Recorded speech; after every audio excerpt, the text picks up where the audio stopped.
Hello everyone, welcome back to my channel. আমার নতুন একটা ভিডিওতে সবাইকে ওয়েলকাম। আর দেখো, আমি সকালবেলা রেডি হয়ে গেছি। আজকে যাচ্ছিলাম একটু পেট্রোল পাম্পে। তো ভাবলাম পেট্রোল পাম্পে যাওয়ার আগে এখানে খুব সুন্দর একটা জায়গা আছে যেখানে হচ্ছে মধু বিক্রি করে। মানে এরা নিজেরাই মধু সংগ্রহণ করে, তারপর এরা মধু বিক্রি করে। তো অনেক দিনের একটা ইচ্ছা ছিল আসবো, বাট সময় হয়ে ওঠেনি। তো ভাবলাম আজকে চলো যাওয়াই যাক। আর দেখো, আমি সকালবেলা আখের রস খেয়ে চলে আসলাম সেই জায়গাটায় যেখানে মধু নিজের হাতে তৈরি করে। মানে সব রকম প্রসেসিং এরা এখানে তোমরা পেয়ে যাবে। দেখো, মধু হচ্ছে এখানে কাটা হচ্ছে, মানে মধু কেটে এখানে রাখা হয়েছে। এখান থেকে মধুটা এইটার মধ্যে দিয়ে মিক্স করে মধুটা বার করা হয়েছে। আর এখানে লোকজন এত ভালো, মানে বিশ্বাস করো নিজের বাড়ির লোকরাও মনে হয় এতটা ভালো না, যা এখানকার লোকজন এত ভালো। তো এত সুন্দর কথা বলছিল, আমাদের দেখাচ্ছিল এইভাবে এইটা করতে হয়। ভাইকে একটু মধুও দিয়েছে খেতে, আমাকেও বলছিল বারবার যে তুমিও একটু নাও, একটু খাও।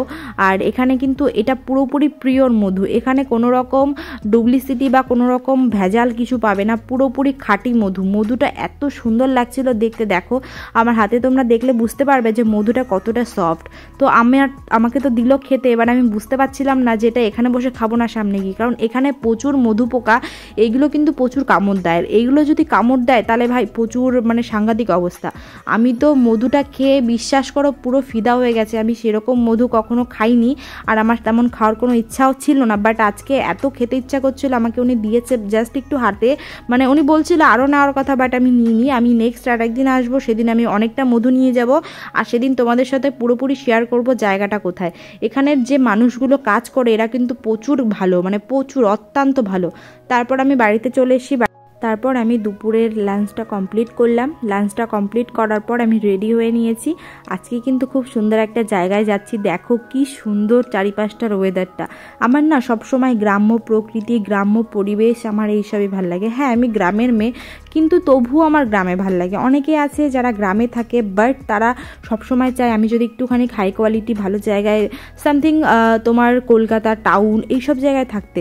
মানে কিন্তু আমার কখনো মানে ইচ্ছা করে না আমি যদি আমার রিলেটিভদের বাড়িতে যাই। আমার রিলেটিভদের অনেকের বাড়ি আছে কলকাতার দিকে, দমদম, ব্যারাকপুর, বিধাননগর। অনেক কখনোর জন্য মনে হয় না যে আমি ওখানে গিয়ে একটা রাত স্টে করি। আমার একদম ভালো লাগে না। আমার ঠাকুরনগর আমার কাছে বেস্ট। আমার ঠাকুরনগরে সব কিছু আছে, কি নেই বলো, সব কিছু আছে। যারা ঠাকুরনগরবাসী তারা অবশ্যই জানো যে ঠাকুরনগরটা কতটা সুন্দর। তাই আমি আর কি করব, অনেকক্ষণ ঘোরাঘুরি করলাম, ভাবলাম এবার এখান থেকে রওনা দেওয়া উচিত। আর আমি চলে আসলাম ঝটাপট করে স্কুটিকে এক টান দিয়ে গোবরডাঙ্গায়। তো গোবরডাঙ্গায় চলে এসেছি, এসে প্ল্যাটফর্মের উপর চলে এসেছি। আর আমরা চলে আসলাম হইচইতে। আজকে আমি একা আসিনি, আমার সঙ্গে একটা ফ্রেন্ড এসছে। আর আমি বিগত 1.5 বছর পর হইচইতে আসলাম। আর হইচইতে এসে তো অবাক, সব কিছু ডেকোরেশন চেঞ্জ হয়ে গেছে। অনেক দিন পর আসলাম, কারণ লাস্ট এসেছিলাম মা ভাইকে নিয়ে। তার আগে প্রচুর আসতাম ফ্রেন্ড সার্কেলে, যখন ফ্রেন্ডদের সাথে মিশতাম তখন প্রত্যেক দিন বলতে গেলে 2 দিন 3 দিন পরপরই আসতাম। বাট এখন সেইভাবে কারোর সঙ্গেই মেশা হয় না, এর জন্য আসিও না আর কি। তো তারপর আর কি খাবার অর্ডার দিচ্ছিলাম, ওকে বললাম বল কি খাবি। তো অনেক কিছুর পর বললো ফ্রেঞ্চ ফ্রাই খাবে, তো সেটা অর্ডার দিলাম। দেওয়ার পর এই যে বসে আছি খাবারের অপেক্ষায়। আর এইটা ছিল মানে হইচইয়ের সব কিছু চেঞ্জ হয়ে যাবে, বাট এই বাইকটা চেঞ্জ হবে না। বাইকটা খুব সুন্দর, খুব লাকি একটা বাইক। আমি তো এখানে আসতেই আগে ফটো তুলি, ভিডিও রিলস করি। খুবই সুন্দর জায়গাটা, আমার তো খুব পছন্দের একটা ব্যাকগ্রাউন্ড এটা।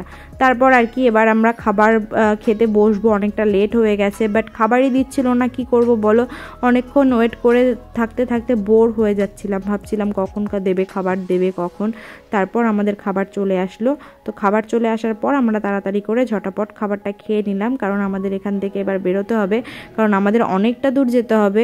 আবার স্কুটি চালিয়ে যাব ঠান্ডার মধ্যে, বুঝতেই পারছো। তো বললাম হইচই টাটা, চলো নেক্সট টাইম আবার আসবো, মা ভাইকে নিয়ে একদিন এসে ঘুরে যাব। এখন যেহেতু স্কুটি চালানো পুরোপুরি শিখে গেছি, তো আমার কাছে কোনো ব্যাপারই না এখন আসা। তারপর একটু ফুচকা খেয়ে নিলাম। আর ফুচকা খাওয়ার পর, ফুচকা খাচ্ছি টক জল খাবো না, এটা হয় না। এবার বাড়ির দিকে রওনা দেওয়ার পালা, কারণ অনেকটা রাত হয়ে গেছে। আর আমার সঙ্গে আমার এই ফ্রেন্ডটা ছিল, আমরা দুজনই আজকে এসেছিলাম। তো এই যে বাড়ির দিকে রওনা দিয়েছি। এবার স্কুটি একবার এখান থেকে চালাবো আর ঠাকুরনগরে গিয়ে দাঁড়াবো।